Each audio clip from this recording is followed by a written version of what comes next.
It's a beautiful scenery, isn't it? And I'm actually driving. I had a great visit. It's Thanksgiving, and I just wanted to post this. I don't know when I'm going to post it, but hopefully, maybe tomorrow morning. I'm going to be in the air tomorrow, and I'll catch you guys all up. I have some other videos I need to post, but I wanted to take this time right now, Thanksgiving, to kind of remind us, and maybe we don't need reminders, but maybe we do, that never ever forget those Ebenezers and what the Lord has done. You know, we're living in this world right now, and we are being tested. We're being tested and tried. You know, a tree that never blows, the roots never get stronger. And there is a storm. There is a storm that is brewing. And I can't even say it's brewing anymore. I think we're right in the middle of a storm. But we as believers, those of us who are believers who are here, I really want to make sure that you get it. Time is quickening. And we're seeing a great separation between the wheat and the tares. God allows us to stay together, and we see it in our churches. People in our churches that if Jesus showed up at their doorstep, they would probably shut the door. And they really think, they really believe. You know, they look the look, right? But they haven't noticed as Jesus has stood up and he has left. There is a beautiful writing. It's called Early Writing. I think it's on page 54. And it talks about how the Holy Spirit, God pours the Holy Spirit into Jesus. And so it's the throne of God to the throne of Jesus. And then Jesus pours that Holy Spirit onto his people as they're praying. They're on their knees praying and looking up to the throne. And what ends up happening is Jesus gets up from the throne and says, I'm leaving, prepare your garments, keep them white. And the believers watch him go. They watch him go. But they're also with a lot of other believers who are all praying together, and there are those who are kneeling that don't recognize that he has gotten up, and he has left. And these people continue to pray, and then who sits outside of the throne of Jesus? Satan, the great counterfeit. Of course he sits outside the throne, because he wants to be just like Jesus. He wants to sit on high. And so they're continuing to say the same exact prayers.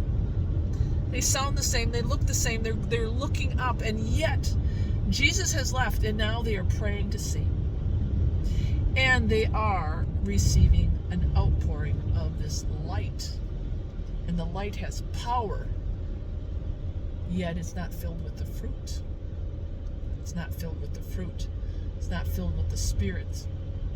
But it's a powerful light, and they receive it. That's what we're seeing right now.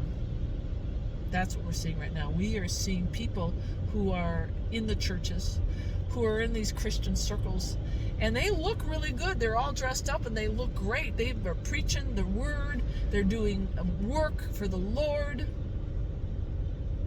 And then things just aren't lining up. They're just not lining up. The fruit just isn't there. And for me, it breaks my heart, because when I started seeing this, I'm like, I'm confused. I was so confused over this. And then somebody said, Early Writings, page 54, and I read it and I wept. I wept because there's people that are kneeling next to me that are deceived. And they're all around us. And we need to be thankful. We need to be thankful, because we're seeing not just the Laodicean church, and we're not just seeing the drinking of the milk, but we're seeing the unraveling of people falling away, people being on the wrong side. And it's like sooner or later the Lord gives them over. Sooner or later their hearts are seared. Sooner or later they're blaspheming the Spirit. You know, God keeps coming back and keeps coming back, and yet they reject him. We have loved ones We've got church members who are, wow, they're lost. And God is long-suffering. He really is. He really is. I mean, he sent his son. Of course he's long-suffering. But things are happening very quickly. And we need to be thankful, because as believers, we have that great eternal hope. But we still have to shine that light and give that light. So today on Thanksgiving evening, and I'll probably post this the next day, let us not forget our Ebenezers. Let us recognize that the trials that we're going through right now is for our own good, so that we can persevere in the time of Jacob's trouble. It's coming. God is going to feed us the manna. He will. He will. But he needs us to really trust him. That means we have to walk by faith and not by sight. We are being shaken. And there are people next to us that are being shaken and they're not getting it. And we can't force people to see. We can't force people to believe. We can't, it's all free will. So for now, we have to focus on spreading that gospel, being obedient, walking by faith, being generous, giving. Everything that we have here on earth is going to be burnt up. We can't take anything with us. So just remember that every dime, everything, every article that we have right now needs to be used for God's kingdom work. Everything.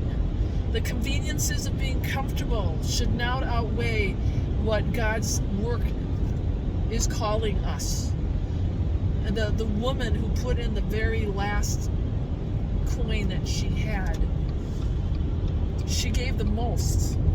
She gave the most because she had nothing.